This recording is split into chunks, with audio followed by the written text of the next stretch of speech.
भी magnetic field में अगर कोई चार्ज पार्टिकल अगर एंगल बना के मैग्नेटिक फील्ड से, ये वो एंगल कितना होना चाहिए, तो थीटा 90 और 180 के अलावा। तो जैसे मान लीजिए ये चार्ज पार्टिकल है और ये मैग्नेटिक फील्ड से थीटा एंगल बना के इस डायरेक्शन में अगर वो मूव कर रहा है तो क्या होगा,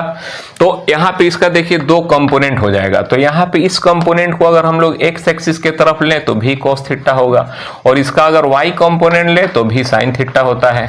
जिधर एंगल बनता है उधर cos लगा देते हैं इसके मैग्नीट्यूड के साथ, जिधर एंगल नहीं बना sin लगा देते हैं। अब देखिए इस वेलोसिटी के कारण जिसका डायरेक्शन आपका मैग्नेटिक फील्ड के तरफ है, तो इस चार्ज पार्टिकल पे एक फोर्स लगेगा जिस फोर्स को हम लोग कहते हैं मैग्नेटिक फोर्स, तो वो हो जाएगा क्यू भी sin थीटा।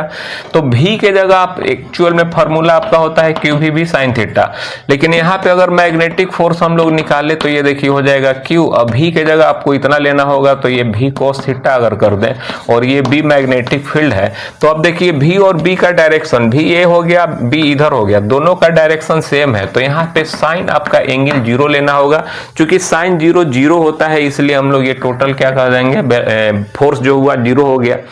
इसी तरह से अगर मान लीजिए हम इस कंपोनेंट के कारण इस पे फोर्स निकाले तो ये क्या हो जाएगा, तो Fm बराबर इसी फार्मूला में देखिए क्यू, अब भी के जगह हम क्या करेंगे भी sin थीटा अगर पुट करें तो ये भी sin थीटा पुट करना होगा, और ये b है तो b, ये थीटा आपका v और b के बीच का एंगल है, तो यहाँ हो गया, तो यहाँ पे हम लोग sin 90 लेंगे, तो यहाँ पे sin 91 हो गया। तो ये आपका फोर्स जो होगा Fm इक्वल टू हो जाएगा क्यू भी sin थीटा और b।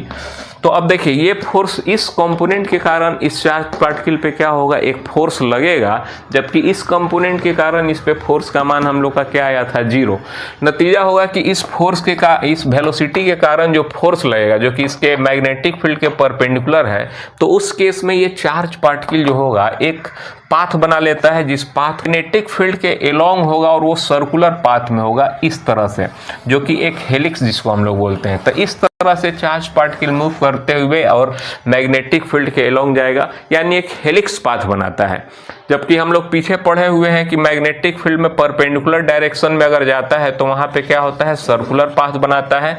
लेकिन यहाँ थीटा आप क्या लिए हैं मैग्नेटिक फील्ड के साथ 0, 90 और 180 के अलावा, तो ये एक हेलिक्स पाथ बनाते हुए, और इस तरह से क्या होता है चार्ज पार्टिकल का मोशन इस तरह से हो जाएगा। तो ये हेलिकल पाथ में मूव करता है जिसको आप हेलिक्स बोलते हैं।